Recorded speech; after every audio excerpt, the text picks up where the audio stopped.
ভারতের নয়াদিল্লিতে হাসিনা মোদি শীর্ষ বৈঠকে রেল সংযোগ বাড়ানো সহ সই হয়েছে 10টি সমঝোতা স্মারক। পরে যৌথ ব্রিফিংয়ে ভারতের প্রধানমন্ত্রী নরেন্দ্র মোদি জানান, তিস্তার পানি সংরক্ষণ বণ্টনে শিগগিরই বাংলাদেশে আসছে কারিগরি দল। আর দুই দেশের নতুন সরকার উন্নয়ন ও বন্ধুত্বের পথে নবযাত্রার সূচনা করেছে বলে জানান প্রধানমন্ত্রী শেখ হাসিনা। ভারত সফরের দ্বিতীয় দিনে নয়াদিল্লির হায়দ্রাবাদ হাউসে প্রধানমন্ত্রীকে স্বাগত জানান ভারতের প্রধানমন্ত্রী নরেন্দ্র মোদি। এরপর শুরু হয় একান্ত বৈঠক।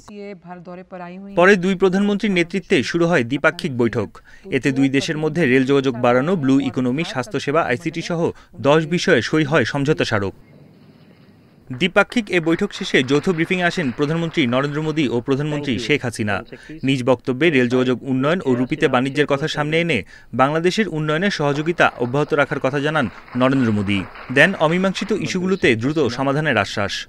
54 साझा नदियां भारत और बांग्लादेश को जोड़ती हैं। 54 নদী বাংলাদেশ ও ভারতকে এক করেছে।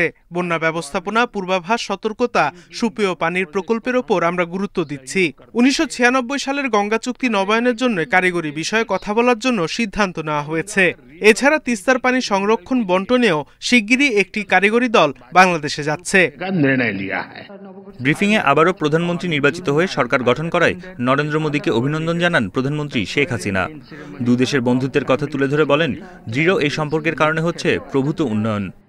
আমাদের শুধু বন্ধুত্ব দৃঢ় হয়নি, আর্থসামাজিক উন্নয়নেও যে সহযোগিতা একে অপরের সঙ্গে আমাদের হয়েছে, সেটাও আমি মনে করি যে ভারতের মতো বিশাল দেশ, বিরাট অর্থনীতির দেশ, তাদের সহযোগিতা পাওয়াটা এটা আমাদের জন্য অত্যন্ত গুরুত্বপূর্ণ এবং এই বন্ধুত্বপূর্ণ সম্পর্কের জন্যই আজকে আমরা অনেক উন্নতি করতে সক্ষম হয়েছি।